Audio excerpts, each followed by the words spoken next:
오늘은 What is the name of the game? 이라는 제목으로 마가복음 7장 1절에서 8절까지의 말씀을 함께 생각해 보겠습니다. 오늘 설교 제목 What is the name of the game? 생소할 수 있습니다. 그런데 한국어로 하면 아주 익숙한 말입니다. 바로 무엇이 중헌디? 무엇이 중헌디라는 이 말을 영어로 하면 What is the name of the game? 이라고 합니다. 설교 제목과 함께 오늘 제 옷도 생소하실 것입니다. 이 옷은 목사 가운입니다. 대부분 목사님들이 목사 안수를 받을 때에 목사 가운을 준비해서 안수 받은 후에 노회 어른 목사님들께서 이 가운을 입혀주시고 안수식을 마치게 됩니다. 이 가운의 의미는 나를 가린다라는 뜻을 담고 있습니다. 내가 아닌 예수님을 나타내야 하고 나의 연설이 아닌 하나님의 말씀을 전해야 하며 내가 칭송을 받는 것이 아니라 하나님께서 영광을 받으셔야 한다는 의미가 이 가운 안에 담겨져 있습니다. 오늘 이 가운 이야기를 해보려고 합니다. 어느 날 한국에 계신 제 어머니에게서 연락이 왔습니다. 저희 어머니는 한국에서 우리 더 새로운 교회 설교와 찬양대 유튜브 영상을 일주일 내내 하루 종일 보십니다. 아들 설교의 은혜를 받고 며느리가 지휘하는 찬양대에 또 손자, 손녀가 찬양을 하는 것에 감동을 받으시며 물론 찬양대가 찬양을 아주 잘한다고 하셨습니다. 그리고 연달아서 아멘, 아멘 외치시며 조회수를 높이고 계십니다. 그런데 찬양대를 보시던 어머니가 찬양대가 가운을 입었으면 좋겠다라고 하셨습니다. 가운을 입으면 더 멋있고 아름다운 찬양을 할 것이라고 격려해 주셨습니다. 평생을 오랜 전통과 역사를 자랑하는 기성교회에서 신앙생활을 해오셨기 때문에 이제 시작한 지 얼마 안 된 우리 찬양대가 안타까우셨던가 봅니다. 저는 깊이 생각해 보았습니다. 그래, 맞아. 가운을 입으면 질서가 있고 일치된 모습으로 더 멋있을 거야. 그런데 한편으로는 우리 찬양대가 가운을 입으면 더 잘할까? 이미 잘하고 있는데 조회수가 설교보다도 높은데 가운을 입으면 가운을 보관할 곳이 없으니 매주일 가지고 다녀야 하고 또 밥과 반찬, 그릇을 가져와야 해서 더 이상 손이 없는데 가운을 입어야 할까? 여러분은 어떻게 생각하십니까? 저는 우리 찬양대가 충분히 너무나 잘 하고 있다고 생각을 합니다. 이제 시작한 교회에서 잘 갖추어진 연습실도 없고 주일에 준비할 것, 해야 할 일이 많은데도 감사함으로 섬기는 우리 찬양대가 너무나 멋지고 자랑스럽습니다. 앞에서 가운은 나를 감추는 것이라고 말씀드렸는데 우리 찬양대는 자신을 드러내지 않고 겸손히 잘 섬기고 계십니다. 무엇보다도 찬양대 안에서 감사와 감동이 있고 온 성도들도 그것을 함께 누리고 있습니다. 저는 우리 자녀들이 찬양대를 함께 한다는 것 또한 감사합니다. 그리고 특히 엠난이 함께 찬양을 한다는 것이 감동입니다.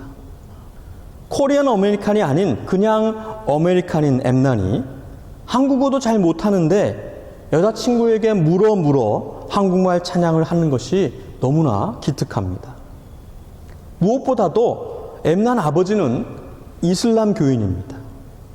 아버지의 반대를 무릅쓰고 주의를 지키고 있고 또 가족들에게 복음을 전하면서 신앙생활을 하고 있습니다. 그리고 다음 달 성례식 때에 세례를 받기 위해서 지금 준비 중에 있습니다. 기도해 주시기 바랍니다. 노래보다도 더 큰 감동을 주는 삶으로, 믿음으로 드리는 찬양, 가운이 주는 질서와 일치 이상의 감동과 신앙이 있는 찬양이며 또한 우리 찬양대입니다. 그래서 찬양대 가운에 대한 저의 결론은 가운이 없이도 충분히 멋있고 잘하고 있으며 아직은 가운을 입을 때가 아니다입니다. 그리고 궁극적으로 가운을 입으라고 성경이 말씀하지 않습니다. 가운을 입는 것은 사람의 전통입니다. 오늘 이 문제가 성경에 기록되어 있습니다. 사람의 전통과 하나님의 계명에 관한 것입니다. 예루살렘으로부터 바리새인들과 서기관들이 예수님께로 왔습니다. 예수님의 행보가 심상치 않습니다. 예수님께서 나타내시는 그 능력과 가르침이 사람들에게 큰 영향력을 미쳤고 수많은 사람들의 그 눈과 귀와 마음이 예수님께 쏠렸습니다. 예수님을 임금으로 왕으로 세우려고 했습니다. 예수님께서 말씀하시고 가르치신 것처럼 감출래야 감출 수 없는 빛이셨습니다. 맛을 잃을 수 없는 소금이셨습니다. 이스라엘 종교 지도자들, 바리새인들과 서기관들이 주목하지 않을 수 없었습니다. 예수님께로 나와보지 않을 수 없었습니다. 여러분, 예수님처럼 우리 그리스도인들은 세상의 주목을 받고 있습니다. 세상은 저희를 응시하고 있습니다. 성도와 교회가 무엇을 하는지, 어떻게 사는지, 어디로 가는지, 무엇을 먹고 무엇을 바라보는지 감시하고 있습니다. 세상은 타종교에 대해서 관대합니다. 이슬람은 이슬람이니까 그래. 불교는 불교니까 그래. 천주교는 천주교니까 그래. 그렇게 말합니다. 그런데 기독교는 기독교가 그래? 그 억양과 의미가 완전 다릅니다. 기독교회 성도가 잘못하는 것을 그냥 내버려 두지 않습니다. 사납게 덤벼들어 물어뜯습니다. 참 구원이 있고 진짜이기 때문에 사탄이 가만히 내버려 두지 않는 것입니다. 베드로 사도의 말이 맞습니다. 근신하라 깨어라 너희 대적 마귀가 우는 사자같이 두루다니며 삼킬 자를 찾나니. 하지만 진짜 그리스도인들은 그 모든 도전과 박해 속에서 그 맛과 빛을 잃지 않습니다. 숨기려고 해도 숨길 수가 없는 것입니다. 저를 만나는 분들이 이구동성으로 하시는 말씀이 있습니다. 목사님, 개척교회 하시느라 얼마나 고생이세요? 얼마나 힘드세요? 이렇게 말씀하십니다. 그리고 이어서 하시는 말씀이 개척교회 목사 치고는 얼굴이 너무 좋다는 것입니다. 여러분, 개척교회 목사의 얼굴은 어떠해야 합니까? 수심이 가득하고 어둡고 거칠은 피부와 인상을 가져야 합니까? 다니엘과 세 친구들은 왕의 음식을 먹지 않았는데 먹은 소년들보다 얼굴이 더욱 아름답고 살이 더욱 윤택했다고 성경에 기록되어 있습니다. 에스더는 3일 동안 물까지 마시지 않고 금식하여 왕에게 나아갔는데 왕이 에스더를 보고 너무 아름답다, 사랑스럽게 보았다고 성경에 기록되어 있습니다. 개척교회를 섬기면 하나님을 더욱 찾게 되어 있습니다. 예수님의 손을 더욱 꼭 붙잡게 됩니다. 얼굴이 좋을 수밖에 없습니다. 저는 너무 행복합니다. 주님을 더욱 가까이에서 행복하고 함께 예배드리고 함께 할 수 있는 함께 교회된 여러분들이 계셔서 행복합니다. 우리 교회 모토가 하나님이 기뻐하시는 교회, 성도가 기뻐하는 교회, 이웃이 기뻐하는 교회, 목회자가 기쁜 교회입니다. 여러분들도 행복한 성도, 행복한 교회 되시기를 간절히 소원합니다. 세상이 이상하게 생각할 것입니다. 일요일 쉬지도 못하는데 왜 그렇게 즐겁고 활차지? 지금 살기가 얼마나 힘든데 항상 기쁘고 한박 웃음이야. 자기도 힘들면서 왜 다른 사람들을 위로하는 거지? 가진 것도 없으면서 왜 이웃에게 베풀고 돕는 거야? 개척교회를 다니면서 왜 그렇게 싱글벙글 하는 거야? 바울은 이런 우리 그리스도인들을 이렇게 표현했습니다. 우리는 속이는 자 같으나 참되고 무명한 자 같으나 유명한 자요 죽은 자 같으나 보라 우리가 살아있고 징계를 받는 자 같으나 죽임을 당하지 아니하고 근심하는 자 같으나 항상 기뻐하고 가난한 자 같으나 많은 사람을 부유하게 하고 아무것도 없는 자 같으나 모든 것을 가진 자로다. 여러분, 우리는 행복한 그리스도인입니다. 우리는 행복한 교회인 것입니다. 바리새인들과 서기관들이 예수님과 제자들을 주목하여 조사하던 중에 제자 중 몇 사람이 손을 씻지 않고 떡을 먹는 것을 보고 예수님께 따져 물었습니다. 어찌하여 당신의 제자들은 장로들의 전통을 준행하지 아니하고 부정한 손으로 떡을 먹나이까? 사실 이 본문은 이방인들이 이해하기 힘든 그러한 이야기입니다. 손을 씻지 않고 떡을 먹는 것이 뭐 그렇게 잘못된 일인가? 코로나로 인한 팬데믹 때에 우리는 사람 만나는 것을 꺼려했습니다. 사람과 접촉하지 않으려고 집 밖 출입을 삼가했습니다. 사람을 보면 피하기 일쑤였습니다. 밖에서 돌아오면 가장 먼저 손부터 씻었습니다.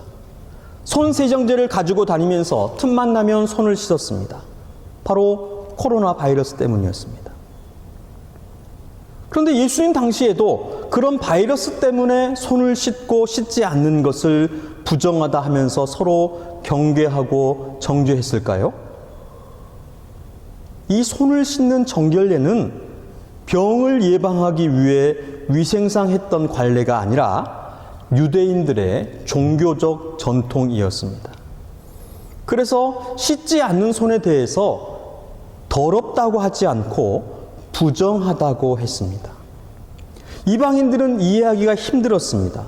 손을 씻지 않는 것을 왜 부정하다고 하는가? 그래서 마가는 이방인 독자들을 위해서 3절과 4절에 그 설명을 달았습니다. 그래서 한글 성경을 보시면 그 3절과 4절이 가로로 묶여 있습니다.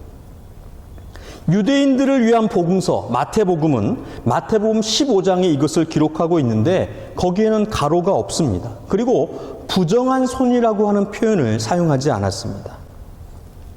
유대인들은 손을 씻지 않는 것이 부정하다는 것을 모두가 알고 있었고 이 규례를 모두가 알고 지키고 있었기 때문입니다.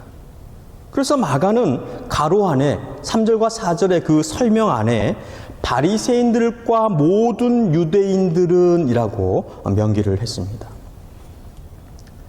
율법은 이 정결례에 대해서 엄격하게 규정합니다. 거룩하신 하나님과 그 성소, 제사에 대해서 정결하게, 깨끗하게 지킬 것을 명령합니다. 그래서 부정한 것과 접촉을 금하였고 접촉이 있었을 때에는 반드시 씻으라고 했습니다. 특별히 제사를 집례하는 제사장들은 그 정결을 목숨과도 직결되어진 중대한 사안이었기 때문에 철저하게 지켰습니다. 그런데 이 율법이 정한 성경이 말씀하는 이 정결례가 바벨론 포로 이후에 그 해석과 적용에 있어서 더욱 세분화되어지고 강화되었습니다. 왜냐하면 이방 나라, 이방 민족들과의 혼합으로 인해서 그 구분, 이스라엘 백성과 이방인들의 구분이 불분명해졌기 때문입니다. 그래서 음식을 먹기 전에는 반드시 손을 씻어야 했으며 특히 시장, 많은 사람들이 오가는 그 시장을 다녀왔을 때에는 그 이방인들과 그들의 어른들과의 잦은 접촉이 있었기 때문에 더욱 철저하게 씻어야 했습니다. 먹는 식기까지도 씻지 않으면 부정하다고 했습니다. 그런데 이러한 규례가 하나님의 말씀, 하나님의 계명이 아니라 장로들, 랍비들, 그 사람들의 계명이었던 것입니다. 지금도 유대인들은 이 전통을 네틸라트 야다임이라고 해서 지키고 있습니다. 네틸라트 야다임, 주로 빵을 먹기 전에 그리고 아침에 잠에서 깬 후에 행해지는 유대교의 손 씻기 의식입니다. 이 관습은 유대교의 법과 전통에 뿌리를 두고 있으며 의식적, 신앙적 정결을 추구합니다. 일반적으로 컵으로 물을 떠서 각각의 손에 3번씩 특정한 방식에 따라서 붓습니다. 그리고 빵을 먹기 전에는 이 의식을 또 식사를 위한 영적, 육체적인 준비로 행하며 축복 기도를 드리는 것이 그 의식의 뒤에 따르게 되어집니다. 아침에 손을 씻는 것은 잠자는 동안 생겼을 수 있는 영적인 불순함을 정화하는 데 그 목적이 있습니다. 이 관습은 유대교에서 일상생활과 영적 실천에 있어서 청결과 그 의도를 중요하게 생각을 합니다. 씻는 컵도, 씻는 방법도 성경에 없는 것입니다. 그들이 만든 전통, 사람의 계명인 것입니다. 바리새인들과 서기관들이 사람의 계명을 지키지 않은 그 제자들, 부정한 손, 씻지 않는 손으로 떡을 먹는 것을 예수님께 따져 물었습니다. 이에 예수님께서는 이렇게 답하셨습니다. 6절로 7절 말씀입니다. 다 함께 읽어보도록 하겠습니다. 이르시되 이사야가 너희 외식하는 자에 대하여 잘 예언하였도다. 기록하였으되 이 백성이 입술로는 나를 공경하되 마음은 내게서 멀도다. 사람의 계명으로 교훈을 삼아 가르치니 나를 헛되이 경배하는도다 하였느니라. 아멘. 이 말씀은 이사야 29장 13절의 인용입니다. 주께서 이르시되 이 백성이 입으로는 나를 가까이 하며 입술로는 나를 공경하나 그들의 마음은 내게서 멀리 떠났나니 그들이 나를 경외함은 사람의 계명으로 가르침을 받았을 뿐이라. 예수님께서 손을 씻지 않고 떡을 먹는 제자들을 지적하며 철저하게 손을 씻고 떡을 먹는 그 바리새인들과 서기관들을 향하여서 너희 외식하는 자라고 말씀하셨습니다. 외식이라고, 위선이라고 하십니다. 왜냐하면 입술로는 하나님을 공경한다고 하지만 그 마음은 그렇지 않았다는 것입니다. 하나님을 경외함, 그것을 사람의 계명으로 배웠다. 이게 무슨 말입니까? 하나님을 경외하는 것이 아니라 사람을 경외한다는 것입니다. 그 시선과 관심이 하나님께 있는 것이 아니라 사람에게 있다고 하는 것입니다. 사람을 기쁘게 하려고, 사람을 만족하게 하려고 한다는 것입니다.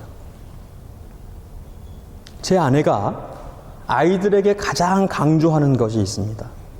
그것은 바로 다 참아도 싸가지 없는 것은 못 참는다입니다. 예의 범절을 참 중요하게 가르칩니다. 사람을 대할 때에 예의를 갖추어서 성심을 다해 대하라는 것입니다.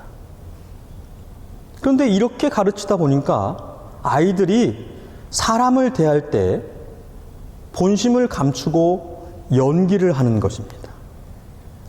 성심은 온데간데 없고 예의만 남았습니다. 마음이 있으면 마음의 행동으로 나오는데 행동이 있다고 마음이 있는 것이 아니더라는 것입니다. 하나님께서 원하시는 것, 예수님께서 가르치시는 것은 하나님을 기쁘시게 하는 것입니다. 하나님을 향한 그 마음과 정성과 믿음입니다. 그런데 그 믿음은 온데간데 없고 행위만 남았습니다. 자기를 만족시키고 사람을 기쁘게 하는 예의만 남았다는 것입니다. 행위가 있다고 믿음이 있는 것이 아닙니다. 하지만 참 믿음이 있으면 행위가 뒤따르게 되어집니다. 지금 마가가 기록하고 있는 예수님께서 이사야 선지자를 인용한 사람의 계명, 그 사람의 계명이 무엇입니까? 믿음이 없는 행함입니다. 믿음이 없는 행함. 외식, 위선, 연기.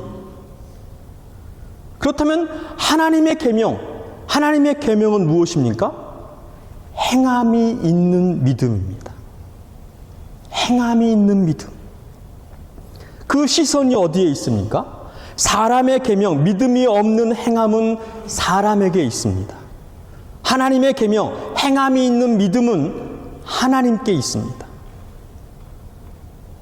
여러분, 우리의 시선은 어디에 있습니까? 하나님께 있습니까? 사람에게 있습니까? 혹시 지금 우리는 믿음이 없이 나를 만족시키고 다른 사람들에게 외식과 위선으로 연기하고 있지는 않습니까? 제가 섬김 목사로 더 새로운 교회를 담임하고 나니 주변에서 진심 어린 조언들을 많이 해주십니다. 어떤 분이 그러셨습니다. 목사님, 이제 목사님께 잘 보이려고 하는 사람들이 가까이 올 것입니다. 왜요? 직분 때문에요. 이 땅의 지상교회, 유형교회의 슬픈 현실, 불편한 진실입니다. 제가 제 신앙과 목회의 기준으로 삼고 있는 말씀 중에 하나가 갈라디아서 1장 10절 말씀입니다. 이제 내가 사람들에게 좋게 하랴, 하나님께 좋게 하랴, 사람들에게 기쁨을 구하랴. 내가 지금까지 사람들의 기쁨을 구하였다면 그리스도의 종이 아니니라. 저는 사람에게 잘 보이려고, 사람을 만족시키려고, 사람을 기쁘게 하는, 사람으로 만족하는, 사람으로 기뻐하는 광대가 되지 않겠습니다. 저는 하나님을 기쁘시게 하고 하나님으로 기뻐하는 그리스도의 종이 되겠습니다. 여러분은 누구를 기쁘시게 하고 누구에게서 기쁨을 찾으시겠습니까? 하나님께서 사랑하시고 주님께서 부르신 성도 여러분, 가운은 나를 감추고 주님을 드러내려고 입는 것입니다. 그런데 이 가운 뒤에 나를 감추고 내가 아닌 나를 보여주며 사람을 기쁘게 하는 것은 아닐까요? 우리의 시선이 나에게, 사람에게 있는 것이 아니라 하나님께 있어야 할 것입니다. 내가 생각해낸 믿음, 나를 만족시키는 믿음이 아니라 하나님께서 뭐라고 말씀하시는지, 성경이 어떻게 말씀하는지, 성령님께서 어떻게 인도하시는지 거기에 청종하시기를 간절히 소원합니다. What is the name of the game? 무엇이 중요합니까? 사람의 계명입니까? 하나님의 계명입니까? 사람의 시선입니까? 하나님의 시선입니까? 이제 여러분께서 선택하시고 결단하셔야 합니다.